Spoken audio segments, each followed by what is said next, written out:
When you look at the process of making a video game and one this complex, it shouldn't work. 5 different directors, 2 different studios, 60,000 lines of dialogue being done in a couple of months of recording. It's like, we shouldn't be able to get anything good out of that. You know, we have scripts on Excel sheets.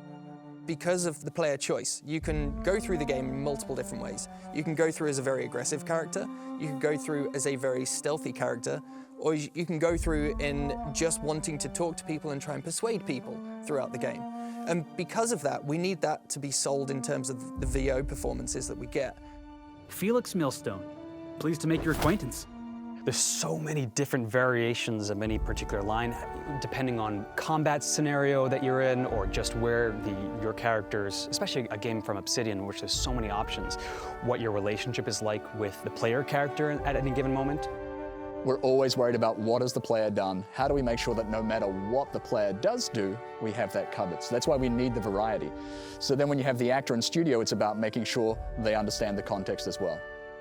Even though you're saying the same line those different ways, each one has to be as real as the next. And you know, when I'm Felix, I'm talking to the player character in stealth.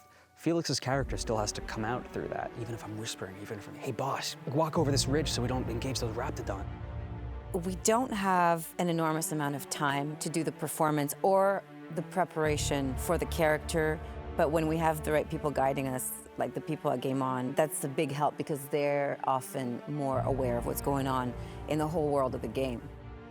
You know, just the sheer volume of what we're recording is ridiculous. You know, so she's coming into the booth and she's going to be expected to record, you know, anywhere from 80 to 200 lines in an hour, depending on the type of work we're doing. So here's a page that you get beforehand that explains your character, right? And then we're going to talk about it briefly at the start, and then we're just going to find it as we're exploring. I like to have a lot of options in how to say a line because there's a million ways of saying a line. Pretty quickly on in the first session, I think we spent about half an hour recording, and then we jumped backwards and re-recorded everything we'd done because we found something different. And then in this project, because of the scope of it, it becomes even more complicated because then we have 5 directors across 2 cities. So I may only be directing one part of that conversation. And it could be a month later that the second half is being recorded in Los Angeles with another director and another actor. I was kind of one of the people responsible for actually adding the VO lines into the game. And so I'm going through and I'm working with the companions and I'm putting their lines in.